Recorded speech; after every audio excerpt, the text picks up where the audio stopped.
All right.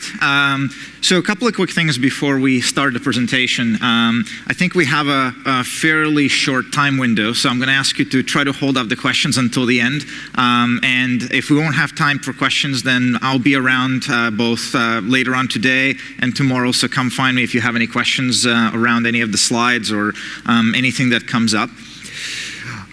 So a few quick words about myself.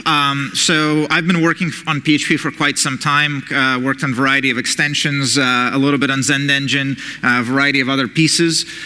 So kind of, worked with PHP both as a user and as a developer of the language. In my day job, I work at a small company in Canada called Senta, where we actually use PHP and a lot of similar technologies to develop enterprise applications for home services industry. So that's kind of where my day-to-day experience with PHP comes in from. So what I wanted to talk about today is bottlenecks, and I wanted to take a slightly different approach than just saying how you're going to optimize your code, because that's been done many times, and I've done those talks myself once or twice as well. But one of the things that I find, especially when looking at real applications, is that often looking at the programming language, being at PHP or whatever other scripting language you may be using, that may not always be the source of the actual bottleneck. And really you have to look at the entire process of what is going on in terms of the request handling and where the potential issue is. And that ultimately is going to tell you where you need to expand your efforts in order to try to make things better. So the way I look at it, you really have to, from a bottleneck perspective, examine the entire task. And the task begins at the browser. And one of the common mistakes that a lot of developers make is they look at the code that they write and say, okay, let's start from that point. But really, when it comes to performance or whatnot, the process begins from the user. And ultimately, it's the user who judges whether your application is fast or whether it's slow or whether it's something they want to use. And the first thing that the user is going to interact with is their browser, which is ultimately the tool that they're using to render your particular website. So that's one of the first things you need to take a look at. And the browser has a whole series of bottlenecks that you need to contend with. You have things like DNS. You actually have to translate your web URL into the IP address or multiple IP addresses if you're using things like CDN or similar entities. You have to look at latency, like where is your content located? Is it taking too long to download because your server happens to be somewhere in Asia and your user happens to be somewhere in North America? There's, speed of light is fast, but it's not, infinite, so to speak. You also have to look at basic things like page size, what's the amount of JavaScript that you're loading, CSS, and all of the other components that the browser is going to need to process in order to generate the content for the user. Now, once the browser did its thing, you also have to look at the web server. And the web server does a lot of things that people forget about. SSL negotiation being one of the big things, which is a fairly complex process. And nowadays, because of security concerns or whatnot, more and more websites are switching entirely to SSL. So that is something you certainly need to take a look at. Things like caching, compression, typically are considered to be good things for performance, but in some cases they can actually be a source of a bottleneck, and that's something that we'll talk about in detail as well. And also request pre-processing. One of the examples that I like to recall in this case is a couple of years back, somebody asked me a question of, can I take a look at their application and figure out why it's slow? Because they couldn't figure it out, and they used the standard profiling tools, and the requests were being generated really, really quickly. But after spending a little bit of time of looking at what's going on, the problem was actually not the application, it was actually the web server, because what they had a ton of mod rewrite rules, which if you use mod rewrite, you probably know it's not the fastest thing in the world, and they had something like 10 kilobytes of mod rewrite rules to do all kinds of strange URL transformations. And that was actually taking 5 times longer than it took the PHP script that they had in the backend to generate the content. So that's just kind of one of the examples of things that you need to contend about. Now, when it comes to scripting languages, and I guess this is a PHP conference, so we'll use PHP as the name, you have the typical issues like the slow code, lock contention, errors, which I have an interesting example down the line. So, the typical issues that you would find whenever you're writing your code. The other bit, which could be relating to caching layer or your database, is the slow queries, which is a common thing that people look after. Lock contention, cache misses, index slacking, all of those things can be potential sources of bottlenecks. So at the end of the line, anywhere throughout the web serving stack, you can have possible problems. So lots and lots of reasons.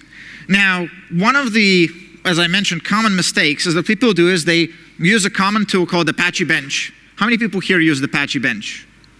Okay, so quite a few hands. They run a command similar to this. They say, okay, send 1,000 requests to a URL of my choice, and then take a look at the bottom portion, which basically says, okay, I had no failures, there was no errors, so to speak. I can do about 2,000 requests per second, which means excellent.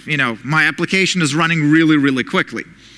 Unfortunately, that still means that the user looking at this application may say, okay, you're able to send me the data really, really quickly, but by the time my web browser renders that data, a whole of a lot of time passes, because as great as Apache Bench is, the only thing that it's testing is how long does it take for PHP to output the content of the page. It doesn't consider things like external resources like CSS, JavaScript, images, whatever other content you may be loading as part of that request, as well as how much processing time the web browser is going to need to actually convert whatever it is that you're sending into content that the user is able to see. So really, the first step of bottleneck analysis or profiling is really to take a look at the user experience. And there are some really good tools that will help you identify some common problems that may be related to that browser component. Now, one of my favorite tools for that is actually the Chrome web developer tools. And this is one of the profilers that it generates. And the website that I've decided to analyze is actually PHP.net. So, let's poke a little bit of fun at ourselves, if you will. So what PHP.net has, the first blue line there at the top, is the actual content of that particular page. And what you can see from this content of the page, that it took roughly a fifth of a second just to establish the connection, which means that before any processing was done, a quarter of a second had gone by, which means this, whatever the server was doing was quite intensive. The other issue was that page speed. So after the connection was established, how long did it actually take for the web server to transmit the data back? Which in this case was another, fifth of a second. So maybe PHP.net front page is particularly complex because it shows you all kind of stuff like upcoming conferences, et cetera, et cetera, et cetera. So that may not necessarily be a problem. But the other interesting bit is it took 1.2 seconds for the user to actually receive the page. Now, this is I've cheated a little bit. I did the slide at another conference, and if you know, the Wi-Fi speed at a conference is not particularly great, so it took a while to download the page. But from an example perspective, it's possible that you're generating the page really quickly, but the size of the page makes it really long for the browser to download. So as much as we all like to believe that our users have a very fast connection, that's not always true. And that's why it's important to look at how you can minimize the size of the page and what other things you can do to reduce the load involved in a data transmission. Now, the other interesting bit is that there's those, purple lines which talk about how long it took to serve static pages. So in this case, it was one of the images that is part of the website. And what's interesting here is that even for a static image, it took 167 milliseconds for the web server to begin transmission of that data.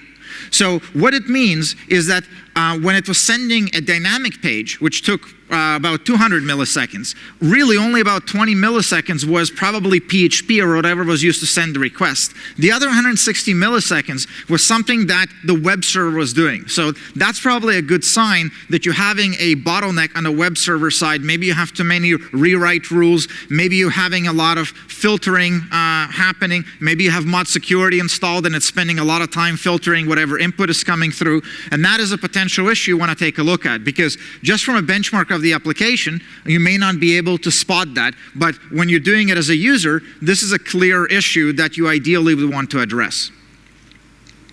So the other thing you want to, the other victim, if you will, that I want to take a look at is a pretty popular website called Facebook. I'm sure Most of you have accessed it at one point or another.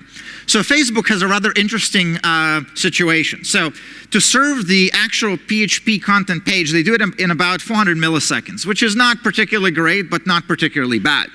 But what is interesting is that it takes another 400 milliseconds for that page to finish effectively loading, and another 400 milliseconds for all the JavaScript and all the content on the page to actually be fully realized in the browser. So even though the backend was fairly fast, under half a second you were able to get the data to the user looking at the page did not actually see this page fully realized until almost a second later, making the entire experience take well over a second. And that is a potential bottleneck, because that means that you need to figure out what is inside that page that is making it take so long. Maybe you want to simplify things. Maybe you want to defer the content, because clearly whatever it is that is done on whichever Facebook page that I happen to load is not ideal as a consequence.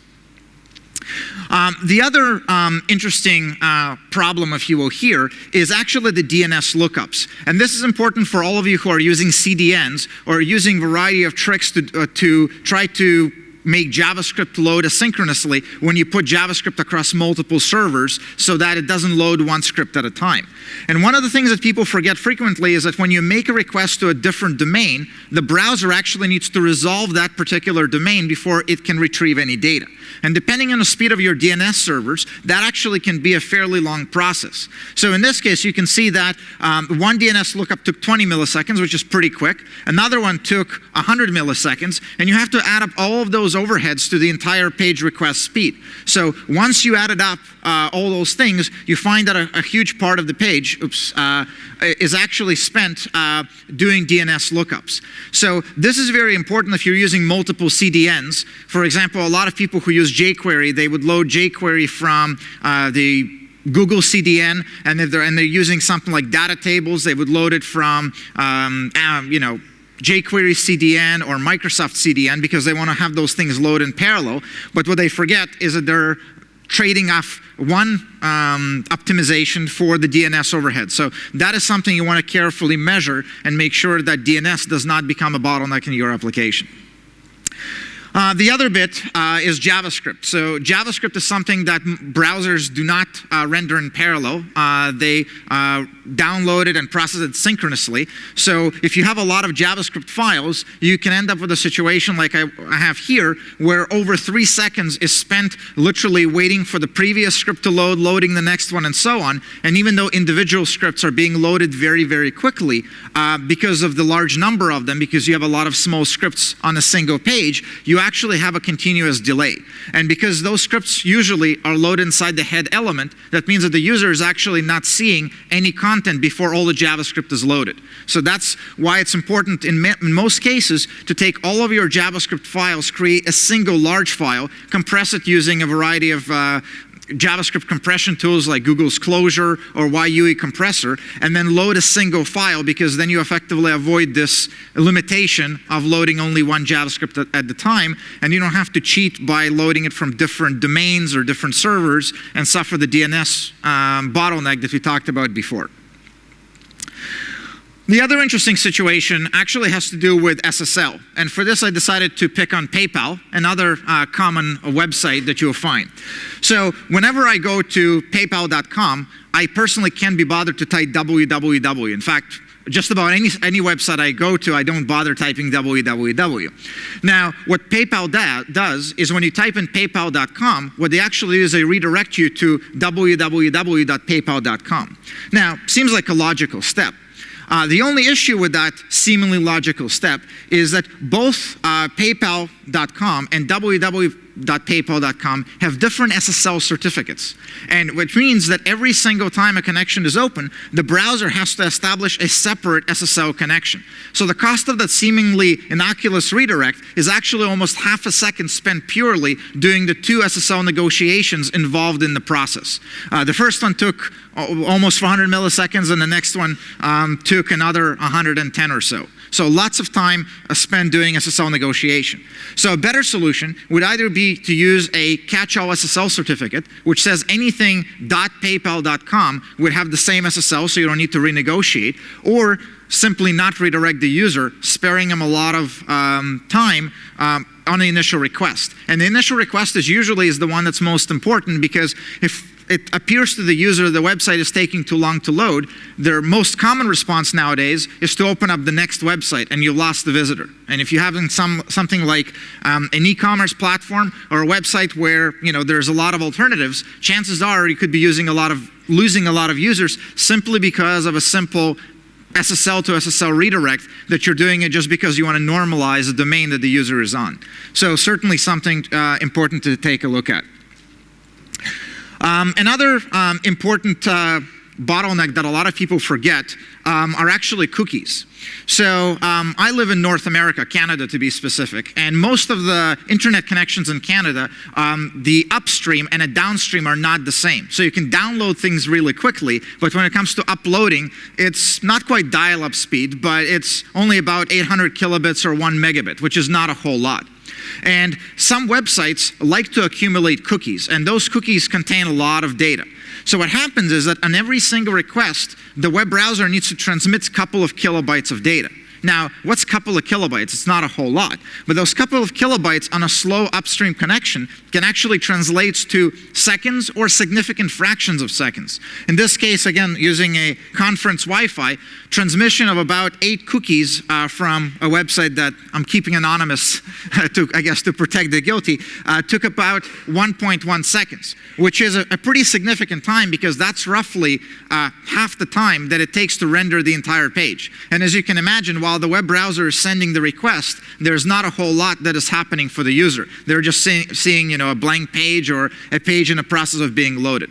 So it's very important to be conscientious of how much data you're transmitting on each request, and cookies are usually the major culprit of increasing the size of the page in terms of the data transmission.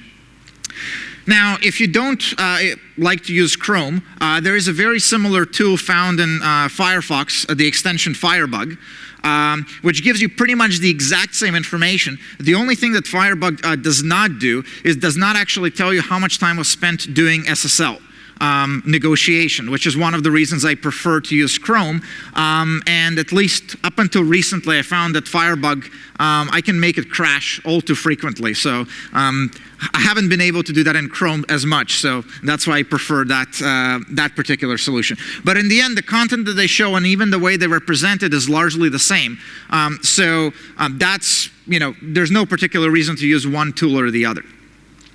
Now, the challenge with these tools is that they all require you to be on the testing side, right? And your environment, more often than not, is not representative of the user's environment. I mean, I look at the laptops that I can kind of see here. Most of these laptops are fairly powerful machines. The laptops that are being used by your users or their desktop computers are probably about a third as powerful on average. They also probably don't have as good of a connection that you do in the office. So testing it from your local environment is not really representative of your common user base.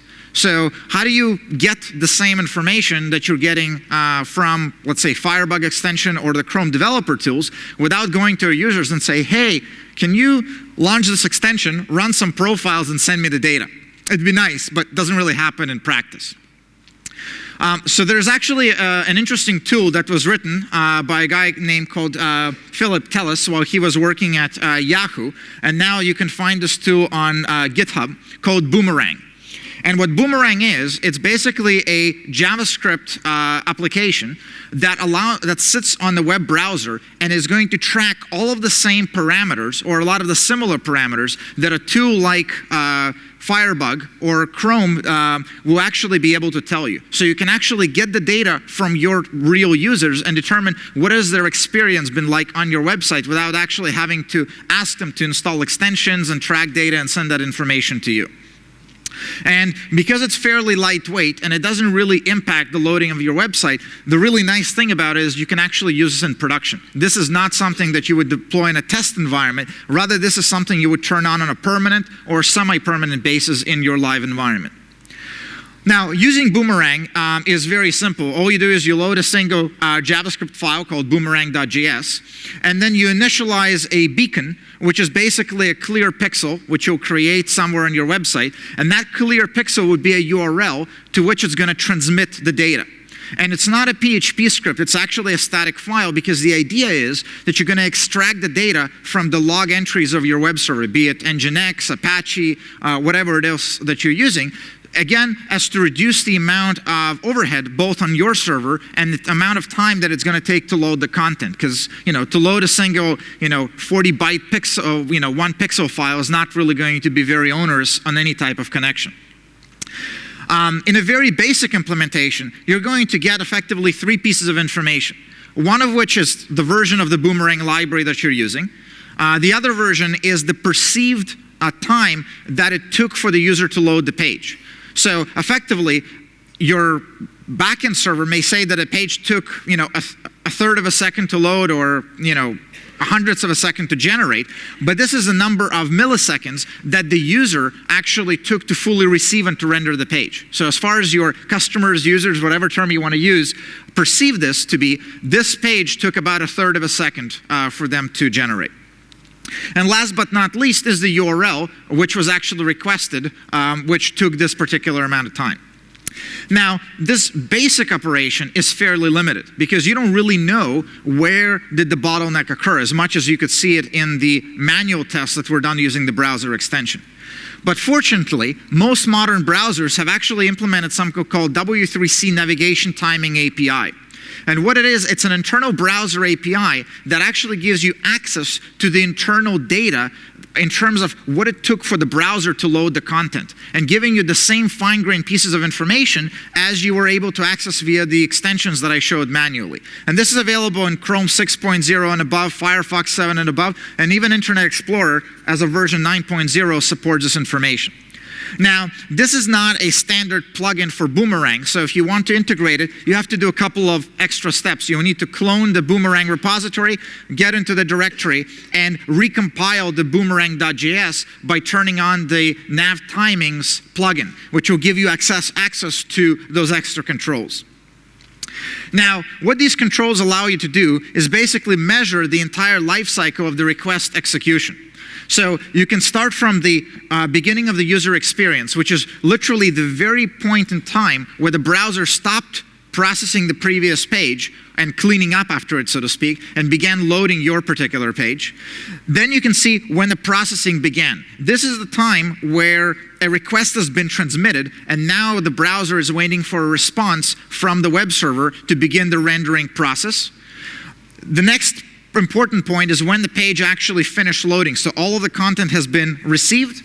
And finally, when all of the post-loading events have been processed. So those 4 points are probably the 4 points that most people want to take a look at. But you obviously have a lot more information, and you can literally measure the timing of every single activity that happens during the request serving process.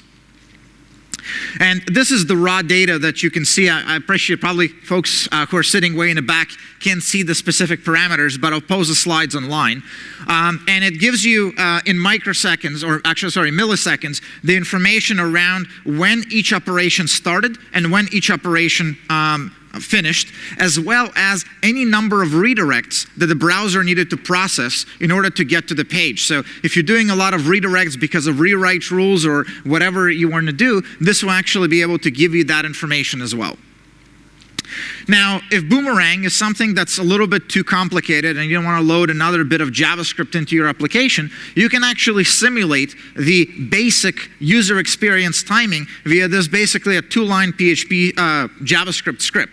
So the first thing you do is you get the timestamps, and then you set up an unload function that's going to effectively create an image tag, passing it the amount of time that it took to render the page, as well as the URL of the current page. So once the page fully finishes loading, the unload events have finished, this is going to fire and make a request to your web server. And then from your log files, you can use a little awk script, so you don't even need anything particularly sophisticated, to say, extract the data of all the URLs that were requested that contained string page load, and tell me how many of those requests had occurred, and what was the average time for all of those requests. requests. So you'll get a quick summary of what was the average user experience across your entire application that was monitored throughout this particular process. Now, assuming that you were able to kind of validate that the user experience is not really the fault of any bottlenecks in your application, probably the next step you want to take a look at is the web server itself. And to monitor the web server, Apache Bench is one of the simpler tools, simply because you'll find it on just about any Linux server.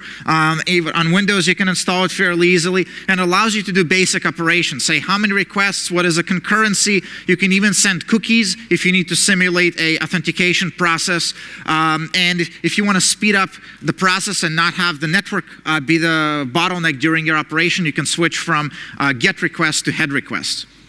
Now, when you're looking at the Apache bench output, there's a couple of things that a lot of people ignore, which is what I want to focus on. First of all, you want to take a look at the number of failed requests. A lot of the times, you may get a very fast speed, but you have a few failed requests. And failed requests could indicate one of two things. Either some of your requests are timing out, either some of the requests are crashing. It does happen, especially if you're using PHP 5.4 and APC until recently. There could be all kinds of things going wrong in various points. So it's important to make sure that this number is equal to 0. The other bit of information is the connection times.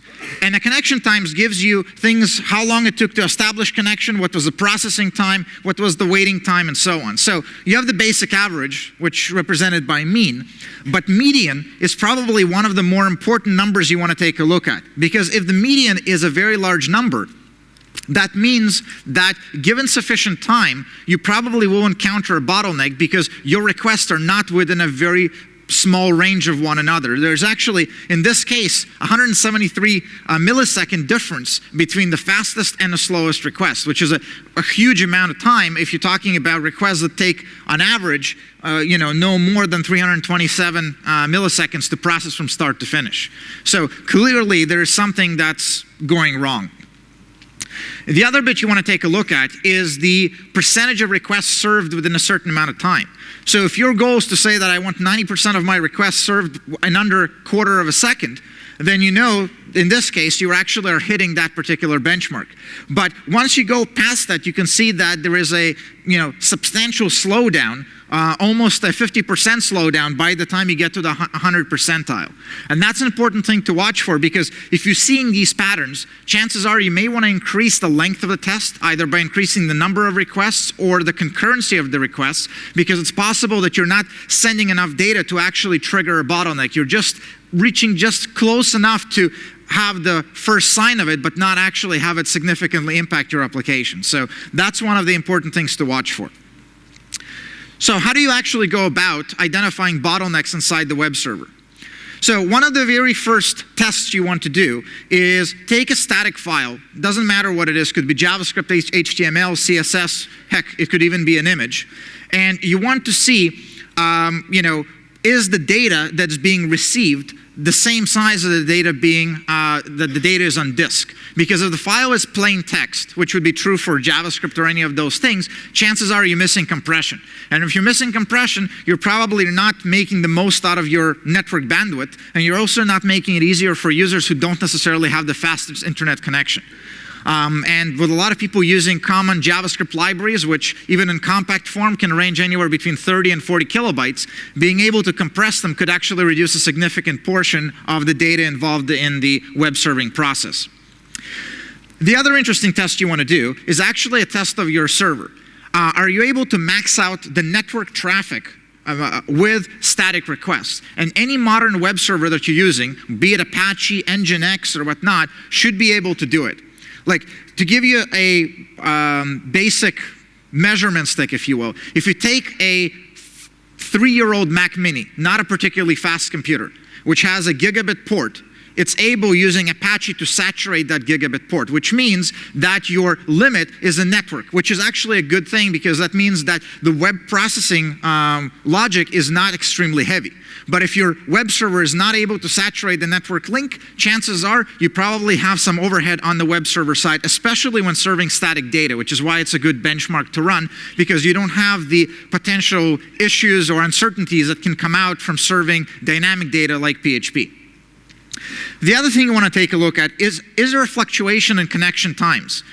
Because if there is a fluctuation in connection times, it could mean one of two things. It could mean that you're having a lot of pre-processing directives like URL rewriting or various validation, or it could also mean that you're having some disk I/O issues or potentially not enough memory, allowing the operating system to cache the frequently accessed portions of disk in RAM, which substantially optimizes the speed of processing. So that's one of the things you also want to take a look at. And last but not least, as you're performing the test, you also want to be monitoring the disk I/O itself to see if it's fairly flat or if it's actually fluctuating quite a bit. And in reality, because you're requesting static files, the disk I/O should be completely flat, because after a first, let's say, 20 or 30 requests, whichever file you're requesting, any decent kernel should be already caching it to memory, which means it's not really getting the file from disk, but it actually is getting it out of RAM without you having to do anything. If it doesn't happen, that means that there is some sort of an issue in the process, and that is a possible bottleneck. The other bit you want to take a look at is the network I/O. So what you do is with network I/O is you would take a page, and this time you're actually taking an HTML page that's roughly the size of the normal page that you're transmitting to the user. And you're going to see once again if you're able to saturate the network with this information. And if the answer is yes, then you say, okay, can I enable compression at this point? Because now I want to see if I can max out the throughput of my particular machine. The other thing you want to check, which actually ties into the kernel, is are you able to do the maximum number of requests that is equivalent to your, let's say, targeted amount of traffic, and meaning how many users are going to be accessing your application. And if the answer is no, one of the things you want to take a look at is the actual kernel buffer sizes. And this is a little bit of a tricky topic to explain, but one of the common misconceptions is that when your PHP is transmitting the data to the web server, it's actually sending all the data at once and it's done. But in reality, it's actually sending the data in buffers. So what happens is PHP takes 4 kilobytes of data, gives it to the web server. The web server says, okay, hold on, I'm going to pass those 4 kilobytes to the kernel. And the kernel says, okay, web server, hold on, I'm going to send it to the user. Once the user says, I've received the data, kernel is going to come back to the web server and say, I'm ready for the next 4 kilobytes. And then the web server goes back to PHP and says, okay, now I'm ready for next 4 kilobytes. So the process is very onerous. So a better way would be to say, okay, what I want to do is I want to increase the size of my buffers in both PHP and the web server and the kernel so they can fit a typical page in a single buffer. So what would happen is that the web server would pass the data to, PHP would pass the data to the web server and can say, I have no more data to send, so you can do whatever you want with the data that I gave you. The web server can do the exact same with the kernel and actually move on to serving the next request, meaning that you have less active, whether it's processes or socket connections going at any time on the application layer, and you're offloading as much of the work as possible directly to the kernel, making your application's job a lot simpler. So the other test that you want to do is actually the scripting language overhead, because there is some. So the first thing you want to do is you take the same page from a previous example, and instead of a .html extension, you give a .php extension. And you're doing that particular test because you actually want to make sure that PHP is not really doing any work. All it is doing is taking an HTML file, passing it through the PHP preprocessor, and sending it back to the web server. And in this case, what you're looking for is that there shouldn't be more than 2 times speed difference between sending a static file and a PHP file. And if the answer is that there is more than 2 times speed difference, probably you're not using an opcode cache, because PHP has to read the file from disk every single time. If it doesn't have to read the file from disk every single time, there should be no more than a 2 times slowdown between a static page and the same thing as a PHP script. So that's kind of an important test for PHP. Now, the last bit is the SSL overhead. Now, unfortunately, when it comes to SSL, there is not a whole lot you can do. You just have to, I guess, endure. So what you want to do with SSL is you want to take a look at, is the difference between SSL and non-SSL connection greater than 100 milliseconds? And if the answer is yes, you probably want to turn settings such as SSL cache. You may want to take a look at TCP/IP congestion controls in the in the kernel. Or one of the better solutions would actually be to position the SSL negotiation at various points close to your users. So this is where things like Amazon AWS or whatnot is very helpful, because it allows you to distribute the server architecture close to the user. So the latency involved in the back and forth communication between the web server and the client is reduced, because there's actually quite a bit of back and forth that happens during the SSL negotiation. And that is one of the reasons SSL is such a big bottleneck when it is enabled. And people try to cheat and turn it off in some cases and whatnot, but that leads to security consequences, if you will. And the last bit is compression overhead. So if doing compression takes more than 10-20 milliseconds, you probably are doing it wrong, or maybe you set the compression to the absolute maximum level, and that's typically not ideal. So at this point, we finally approach PHP, halfway through the presentation. So when it comes to profiling PHP, I'm sure a lot of you heard about Xdebug, and Xdebug is a great tool. It's an excellent debugger, and the author of Xdebug is actually at this conference, Derek. So if you use the tool, find him. I'm sure Derek will appreciate a whiskey or a beer or whatever alcoholic drink of choice you want to offer him. But Xdebug, as a profiler, unfortunately is not particularly good. And the reason it's not particularly good is because Xdebug Profiler is based around the concept of you're going to profile a single request. Well, profiling a single request doesn't really do a whole lot for you, because there's so many things that can happen while you're profiling that request that you're not really taking into account all the things that could be happening at that very time. What XHProf does is actually says, I'm going to profile a multitude of requests, and I'm light enough that you can actually turn it on in production and profile a portion of the production data. So effectively do sampling profiles and aggregate their mutual data, so no one good or bad run could potentially mislead the results of your profiling of your application. And you can grab XHProf as an extension on Peckle, and there is a really good web interface to it that was written by a guy called Paul Reinheimer that you can find on GitHub. Now, turning on XHProf is actually very easy. I prefer to cheat a little bit because I don't want to modify my code to integrate XHProf. So I use two not very commonly known PHP INI directives called auto-prepend file and auto-append file, which effectively allows you to inject a require statement at the beginning, at the end of the PHP code. So the prepend file, which goes in the beginning, basically contains the XHProf GUI library that's going to log the data into a MySQL database, the configuration script where the MySQL settings are stored, and finally a function call that basically says turn on my profiler and start capturing the number of seconds that spent in each function call and how much memory it was utilized during that particular process. And at the end of the script, which is loaded by the footer.php, which is shown at the bottom, you basically disable the profiler, because you don't want to profile the profiler, kind of self-defeating operation, and then aggregate the runs and execute the function call necessary to log the data into a MySQL database. Recently, they've actually created a MongoDB backend, which is a little bit faster and allows you to aggregate a little bit more data, but you can use the MySQL one fairly effectively, just a single table where it stores all of the information. Now, the output from this tool is actually available through a web interface, and I've broken it down into a couple of screenshots just so that at least some of it is readable. So one of the first things you get is that for every single unique URL, you get the total number of historical runs. And the information that is shown below is actually the aggregate of statistics across all of these runs. So you're never analyzing a single request, but rather accumulation of requests over a period of time, which gives you a lot more accurate data. Now, for these requests, you also find out what is the memory usage, what was the minimum, what was the maximum, and all those kind of details. You find out the execution time, again, minimums, averages, and maximums, on a 95 percentile basis. So you throw away the exceptions to the rule, so to speak. And you can also get the CPU time, meaning how much of the actual processor time was consumed as opposed to the time spent in user time.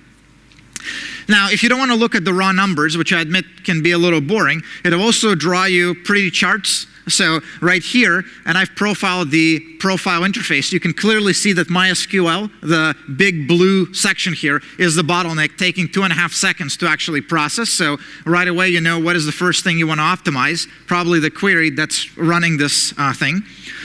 You also have the per function statistics. So if you really want to delve into the details and kind of do the same thing that you will do in Xdebug with k-cache grind and analyze how long each function call took, you have that information available. And one of my favorite things is you actually get a timeline trend telling you what was the pattern of the CPU, the user usage, and the memory utilization. And whenever you have a spike, you can probably find out that somebody did, quote-unquote optimization and try to improve the code, and it clearly did not work as intended. So it's a great tool for measuring the impact of what developers are doing, whether it's a good impact or not so good impact, depending on the situation. You also can, it will draw you a tree such as this, which kind of in a visual way will tell you the path that the code took to actually lead to the most expensive part of the operation. So red is clearly the worst piece, and the yellow are the steps leading up to it. So you can kind of see what is the path of the application that it took to the slowest component. Now, the problem with profiling PHP is profiling is a bottleneck itself, because as great as XHProf is, it will slow down your production code by at least 10 to 15%, which is, quite a bit if you take that into account. So one of the things you want to do is you ideally want to look at things like statistical sampling. So you only, let's say, profile 5 or 10% of your requests, which will give you enough data to make decisions on, but will not slow down every single user. The other trick you can do is you can try to pre-identify targets so that you're not profiling the application as a whole, but rather you have, so to speak, where you suspect the low-hanging fruits are, and you focus the profiling efforts in those areas. And one of the better techniques, but it takes quite a bit of effort to set up, is replay log profiling. So what you do is you expand your log files to actually track every part of the request, including the post data, so that you can then replay that data on a separate server outside of production and simulate exactly what users were doing on the server. But that's a little bit more of a tricky technique. The first two are a lot easier to execute. So what is the simplest one of them is pre-identifying profiling targets. So in Apache, this is very easy to do. You modify your log format, which is your standard Apache log file, with an interesting acronym it worked out by accident, DIO, which is going to give you the data, how much it took time to process the information, what was the amount of data that was received, and how many bytes were transmitted. So it allows you to capture a couple of data points that hopefully will allow you to identify the suspicious or things that are not, let's say, ideal. And if you happen to be using Nginx, you can get the exact same data through slightly different parameters using the log format where you have byte sent, request length, and request time. And using this information, you can then find out areas which could be a good target for more detailed profiling, because you know that they're taking a little bit longer than they should in terms of transmitting the data, or the amount of time that it takes to receive the incoming data, because maybe there's excessive cookies or whatnot. Now, the other piece that I want to talk about is PHP errors. And PHP errors is one of those things that even the best profiler will not be able to really tell you the impact of, because they kind of hide in between things. And there is a common misconception that there is such a thing as a harmless error. Who cares about that e-strict or e-notice or e-deprecated? I'm going to use this version for another 5 years. I don't care that it's going to get deprecated in version 5.8 of PHP, which is yet to be announced for a couple of years. But one of the things that I kind of did a little micro benchmark here is that even the basic code, which doesn't do anything, when you have a code that generates an e-notice error, which is my first example above where I have an undefined variable A, it is about 5 times slower than the same code that is not generating the error. Now, admittedly, this example, I did 100,000 runs, so not very practical, right? I mean, you're not going to execute the same code, presumably, in your application 100,000 times. But let's take a look at another different example. Let's say you actually are logging your errors, which is a common situation for most production applications. Well, in this case, I actually had to lower my benchmark to about 1,000 runs. And when an error occurs, it takes almost 1/6 of a second with errors. On the other hand, the same code without errors takes 0.0002 of a second to generate. So there is a 1,000 time difference between the two operations. So this is why it's important that when you carefully look at errors and actually spend the time to fix them. Now, one of the easy ways to address errors and kind of make sure they're not your bottleneck, because a profiler, error is not a function call. So whatever the overhead that is caused by the error is going to be reflected in the function, is actually to make all of your errors be fatal errors. So regardless of whether it's a strict or a notice, you're going to make the application abort. And that's one of the quickest and easiest way to get developers to fix all their problems, right? No matter what the error is, it's always going to break the code, right? In about 2 weeks, just about any code base becomes error, or at least notice and error-free. Now, caching bottlenecks. Now, caching is not something we often think of a bottleneck, because caching system is what you implement to resolve bottlenecks by making your database faster, right? But caching can in fact be a bottleneck. So one of the things that you want to take a look at, and I'm using Memcache as an example because Memcache is kind of rapidly becoming a de facto standard as a caching solution that people use. And this is the data from Memcache stats. So the first thing you want to take a look at is the uptime, which is the amount of seconds that the Memcache server was running. And during that time, see how many bytes were read or written. And if that number of bytes happens to be roughly equivalent to the size of your network pipe, guess what? You could be maxing out your network connection, talking back and forth with your cache server, which means you're not really getting the maximum performance out of your caching solution because of the limitation of your network connection. So that's one of the things to keep an eye out. The other thing you want to take a look at is how much time is actually spent in CPU time, again, over the time of the application.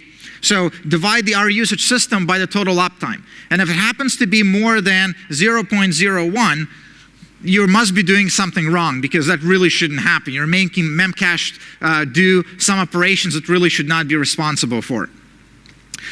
The other bit you want to take a look at is how much time Memcache actually spends in user CPU time, meaning how much work you're actually delegating to the Memcache server that requires internal operation. And if this happens to be a significant number, you could be having issues with lock contention, where you're having to sit on a lock while another process is writing data to the same segment, or you could be suffering from a network overhead where you're kind of maxing out the total connectivity of the process. The other thing you want to take a look at is the number of total connections. If that number is very large, chances are you're establishing a new connection every time you're talking to the Memcache server. And establishing a network connection is not exactly a free process. The other thing you want to take a look at is the number of misses versus hits.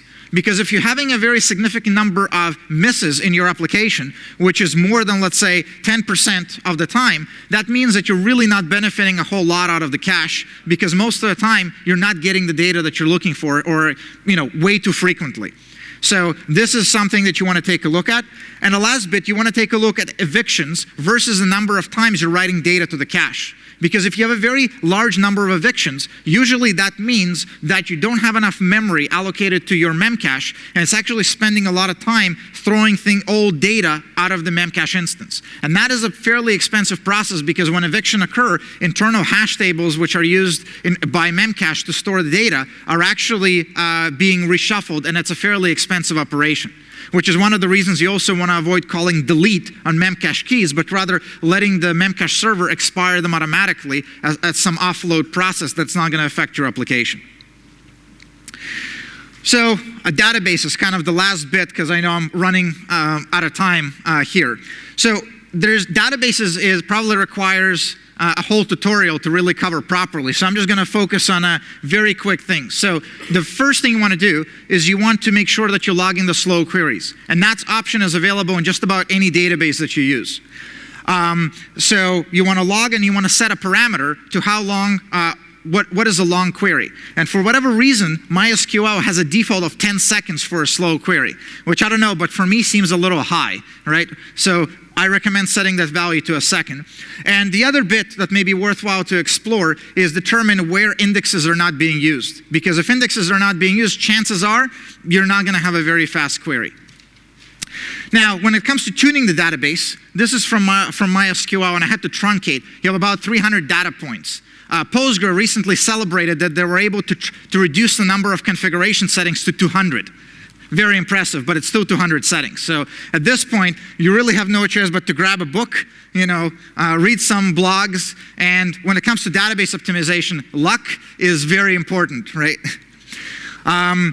So the last bit is the operating system. So you have a useful tool called vmstat.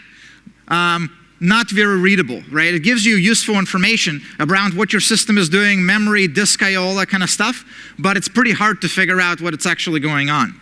So there's a better tool called StatGrab, and the tool that they created is actually called SIDAR, and it gives you a top-like output where it actually formats all the same statistics that vmstat does, but it gives you them in what I like to call a human-readable form. So without doing a lot of pre-processing, you can actually understand what is going on in the application, and you can run it as a daemon, and it's going to keep refreshing the data. So just like top, it'll tell you what's going on the server. So on that note, I'm done, a little bit over time. I'm going to post the slides on the blog as well as a joined-in link at the bottom, and I would very much appreciate your feedback. And if there's any questions, come find me during the conference. Thank you.